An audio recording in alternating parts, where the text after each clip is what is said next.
Hello student, आज हम बात करते हैं प्लेइंग कार्ड्स और उसकी प्रोबेबिलिटी की। तो जो हम ताश के पत्ते खेलते हैं, तो ताश के पत्ते में टोटल कितने कार्ड्स होते हैं? तो टोटल होते हैं 52 कार्ड्स। कितने होते हैं? 52, यानी कि 13 फोर 52 कार्ड्स। अब उसका कार्ड्स के नाम आप पहले पहचान लीजिए कि उसको क्या बोलते हैं। तो जो स्पेड्स, उसका जो सिंबल है ऐसा है, कुछ पान जैसा लग रहा है, तो उसे स्पेड कहते हैं। गुजराती में उसको बोलते हैं काली। क्या बोलते हैं? काली। और उसका कलर भी कितना और क्या होता है? ब्लैक। वो 13 नंबर होते हैं। फिर आता है हार्ट्स, यानी कि हम बोलते हैं उसको लाल, रेड। हार्ट को क्या बोलते हैं? लाल, रेड। तो उसका 13 नंबर्स का कार्ड होता है। कुल कार्ड 13 होते हैं। फिर आता है डायमंड, उसको बोलते हैं चिरकुट। चिरकुट नहीं, चरकट ऐसा बोलते हैं। डायमंड, उसको चिरकुट भी बोलते हैं। तो वो भी 13 नंबर होते हैं उसके टोटल। और फिर आता है क्लब्स, यानी कि फुल्ली। क्लब्स यानी कि फुल्ली, वो भी होती है 13। यानी कि 13 फोर 52 कार्ड्स जो होते हैं वो प्लेइंग कार्ड्स में होते हैं। अब ठीक तरह से देख लीजिए, उसका नाम का एक्सपर्ट हार्ट डायमंड क्लब्स। ये ज्यादातर परेशानी जो गुजराती पब्लिक होती है उसके स्टूडेंट को होगी, क्योंकि ये वर्ड्स यूज नहीं होते हैं। स्पेड्स यानी कि क्या, वो उनको पता ही नहीं है, इसलिए स्पेड्स को पहचानो को क्या बोलते हैं। जो हम पान बोलते हैं, पान खाते हैं, वो स्पेड। हार्ट यानी कि हमारा हार्ट जैसा शेप है, ये हार्ट्स। डायमंड जो लगाते हैं वो डायमंड यानी कि चिरकुट। और ये क्लब यानी कि फुल्ली। तो आप एक बार प्लेइंग कार्ड्स आप देख लीजिए, उसमें क्या है कैसा है, उसके हिसाब से आपको पता चल जाएगा। चलो, और फिर आगे है फेस कार्ड। फेस कार्ड यानी कि उसके ऊपर जो कुछ उसका फोटो जैसा होता है। तो अगर किंग है तो किंग का उसका फोटो होगा, तो उसको फेस कार्ड बोलते हैं। वो 4 होते हैं टोटल, 1 2 3 4। एक स्पेड का किंग, एक हार्ट का किंग, एक डायमंड का और एक क्लब का। उसी तरह से क्वीन, उसे भी फेस कार्ड बोलते हैं। वो भी होती है 4, 1 2 3 और 4। उसी की तरह जैक यानी कि गुलाम, गल्लो, वो भी कितना होता है? 4। यानी कि 4 राजा, 4 रानी और 4 गुलाम। तो ये हो गए 12। एस यानी कि इक्का। एस यानी कि जो इक्का बोलते हैं हम, वो 4 होते हैं, यानी कि 12 प्लस 4 16।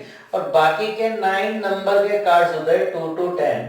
9 4 36, यानी कि टोटल हो गए 52। तो अगर ज्यादातर जैसे भी कोई भी प्रोबेबिलिटी क्वेश्चन आता है, तो टोटल अगर प्लेइंग कार्ड है तो हमारा टोटल आउटकम क्या हो गया? 52। अगर 52 कार्ड्स है तो मेरा टोटल आउटकम, बराबर, पॉसिबल आउटकम कितने हो गए? Possible outcome are 52। तो चलो हम चालू शुरू करते हैं।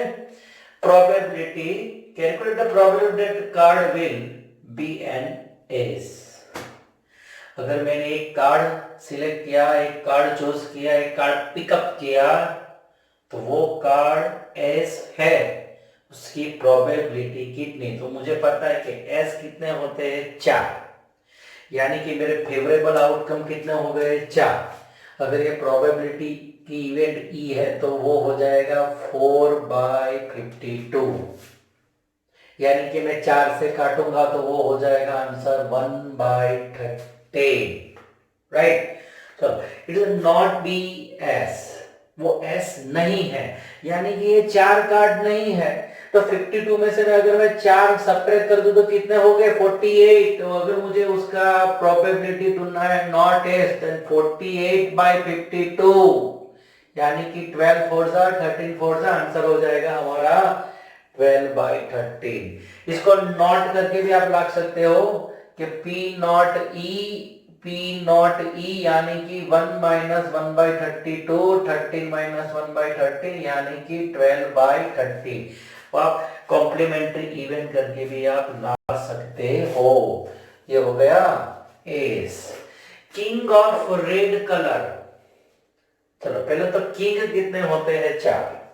किंग कितने होते हैं? 4। और उसमें से रेड कलर के कितने? और ये करिए 2 रेड है, ये 2 रेड है, यानी कि 2 रेड है और टोटल मेरे पास है कार्ड 52, यानी कि मेरी प्रोबेबिलिटी अगर रहेगी तो 2/52 यानी कि 1/26।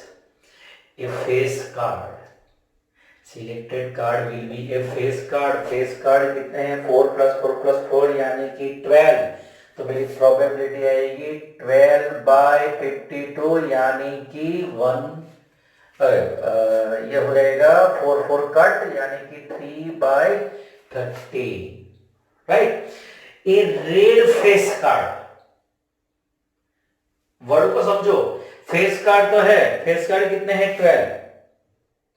फेस कार्ड टोटल कितने हैं? 12, लेकिन मुझे उसमें से रेड ही चाहिए। तो रेड वाले कितने नंबर है? 2। तो आप सोचो कि 2 किंग के हो गए, 2 क्वीन के हो गए, 2 जैक के हो गए, ये सब 2 हो गए ना। तो फिर 2 + 2 + 2 यानी कि 6। तो हमारा आंसर आएगा 6/52 इज इक्वल टू, अगर मैं काटू तो क्या होगा? 3/26। ए रेड फेस कार्ड। समझ में आपको? फेस कार्ड कितने होते हैं? 12, उसमें से 2 ये 2 ये 2 ये 2 रेड कलर के हो गए ना। चलो ओके। देन फिर a jack of heart. A jack of heart, jack कितने हैं? 4। उसमें से हार्ट वाला कितना होगा? 1, यानी कि 1 है तो 1/52। स्पैड, स्पैड कितने हैं? स्पैड टोटल कितने हैं? 30। टोटल स्पैड कितने होते हैं? 30, राइट। तो स्पैड ढूंढना है, यानी कि 13/52 यानी कि 1/4। The queen of diamond, queen कितनी है? 4। डायमंड वाली कितनी है? 1, यानी कि 1/52। This is the probability. 5 cards, 10, queen, jack, king and s। They are putting aside, एक साइड पे कर दिया है। अब उसको वेल सबल करके उसमें से प्रोबेबिलिटी मुझे फाइंड करना है। तो मेरा आउटकम कितना होगा? मेरे पास जो 52 कार्ड है उसमें से सिर्फ 5 ही है अभी, और वो भी डायमंड वाले। तो मेरा टोटल आउटकम, पॉसिबल आउटकम कितना हो गया? Possible outcome equal to 5। अब मुझे प्रोबेबिलिटी किसका फाइंड करना है? The queen. क्वीन एक ही है मेरे पास, सब कार्ड एक एक है, सब एक एक है। 1 1 1 1 1 यानी कि टोटल मेरे पास 5 कार्ड, उसमें से क्वीन का प्रोबेबिलिटी फाइंड करना है। आंसर आएगा 1/5। Now out of this 5 cards queen is put aside। अब क्वीन को भी और एक साइड पे कर दिया। अब मेरे पास सिर्फ बचे हुए कार्ड कितने हैं? तो पॉसिबल आउटकम कितने हो गए? पॉसिबल आउटकम हो गए 4, सिर्फ 4 ही आउटकम है, और उसमें से मुझे एक का चाहिए NS। तो उसका आएगा हमारा आंसर 1/4। अब इसमें से बोले कि अगर queen is put side, queen को निकाल दिया, अब मुझे क्वीन ढूंढना है, पॉसिबल है? नॉट पॉसिबल, यानी कि 0। समझ में आ गया आपको?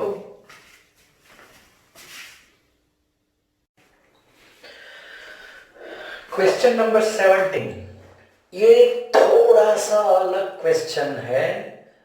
आप इसको एक बार अच्छी तरह से पढ़े, फिर ही उसका सॉल्यूशन निकाले, राइट। तो क्या है? Is a lot of 20 bulbs contain 4 defective. ये मेरे पास 20 बल्ब्स है, उसमें से 4 डिफेक्टिव है। Okay, total bulbs are 20 and 4 is defective। One bulb is drawn in a random from the lot and what is the probability the bulb is defective? अब ये तो बहुत इजी हो गया कि मेरे पास टोटल आउटकम कितने हैं, टोटल बल्ब्स कितने हैं 20, यानी कि टोटल आउटकम इज 20। अब इसमें से कोई दिक्कत नहीं है, सिलेक्टेड बल्ब इज डिफेक्टिव यानी कि 4 बल्ब सिलेक्टेड, 4 है डिफेक्टिव, तो मेरा favourable outcome to select defective bulb is equal to 4। Then probability of event A is equal to 4 by 20 यानी कि 1/5। ये तो बहुत इजी हो गया ना। अब इसको ध्यान से पढ़ो, इसके बाद क्या लिखा है, suppose the bulb drawn in first case, ये जो फर्स्ट केस है, suppose the bulb drawn in first case is not defective, यानी कि मैं यहां आया, मैंने इसमें से एक बल्ब को सिलेक्ट किया, इसमें से एक बल्ब उठाया और वो डिफेक्टिव नहीं है, वो डिफेक्टिव नहीं है, यानी कि ये बल्ब मैंने उठाई डिफेक्टिव नहीं है, ये उठा लिया और लगा लिया, तो क्या है फिर from the rest, then now one bulb is drawn at random from the rest and is not replaced, उसको रिप्लेस नहीं करना है। अगर डिफेक्टिव रहता तो मैं वापस यहां डालता और अच्छा वाला ऊपर डाला, लेकिन ये अच्छा वाला है, वो रिप्लेस नहीं किया, तो अब आप काउंटिंग करो तो एक गायब है, एक तो अच्छा वाला वो तो लग गया, वो डिफेक्टिव नहीं था, फर्स्ट केस में ऐसा ही था। अभी यहाँ पे यहाँ लिखा है देखो, फ्रॉम द केस 1 अगर वो नॉट डिफेक्टिव है, is not replace, now the total possible outcome is equal to 19। Total possible outcome कितने हैं 19। अब selected bulb is not defective, तो favourable outcome will event be. अब नॉट डिफेक्टिव यानी कि डिफेक्टिव कितने हैं 1 2 3 4, तो 19 माइनस 4 निकाल ले तो 15 क्या हो गए नॉन डिफेक्टिव, तो उसका प्रोबेबिलिटी क्या रहेगा 15/19। समझ में आया आपको, ये कैसे ढूंढा हमने, वापिस समझिए क्या हुआ कि यहाँ पहले जो प्रोबेबिलिटी केस था उसमें क्या था कि ये डिफेक्टिव है तो उसका प्रोबेबिलिटी इजीली 4 डिफेक्टिव है 4/20, यानी कि आंसर हो गया 1/5। अब यहाँ लगा suppose the bulb drawn in first is not defective, यहाँ जो बल्ब मैंने सिलेक्ट किया वो डिफेक्टिव नहीं था एंड नॉट रिप्लेस, यानी कि वापस यहाँ नहीं रखना था, यहाँ नहीं रखना था, वो गया। अब कितने बल्ब बचे मेरे पास 90, उसमें से नॉट डिफेक्टिव की प्रोबेबिलिटी कितनी थी, अब 19 में से ये 1 2 3 4 डिफेक्टिव निकल गए, तो फिर कितने बचे मेरे पास नॉन डिफेक्टिव 15, यानी कि 15/19। समझे?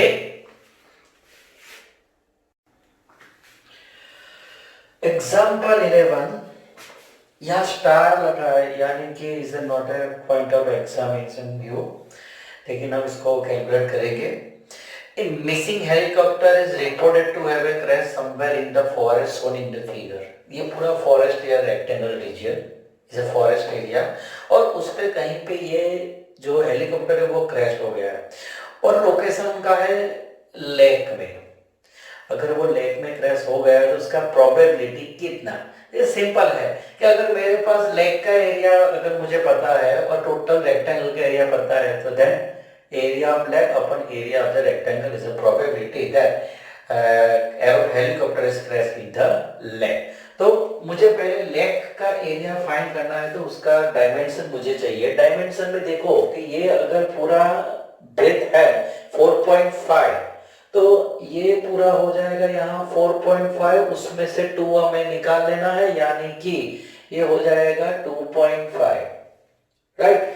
तो ये जो एरिया है लेक का वो 2.5 हो जाएगा। चलो अब देखो ये पूरा लेंथ है वो 9 है और यहाँ 6 है, यानी कि 9 में से 6 काटेंगे तो ये मुझे मिल जाएगा 3 किलोमीटर, यानी कि लेक जो है वो 3/2.5 है उसका एरिया, राइट। तो मैं डायमेंशन लिख लेता हूं,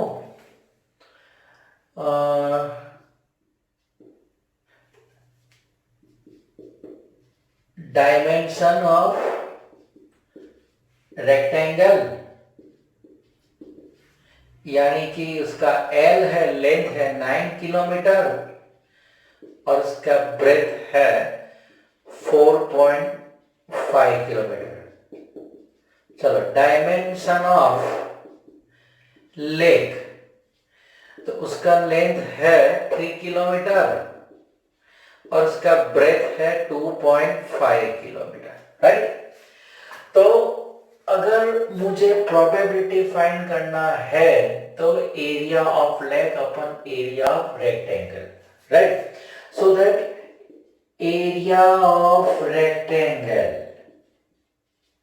वो कितना होगा, L इंटू बी, यानी कि 9 इंटू 4.5। हम मल्टीप्लाई नहीं करना है, ऐसे ही छोड़ते हैं।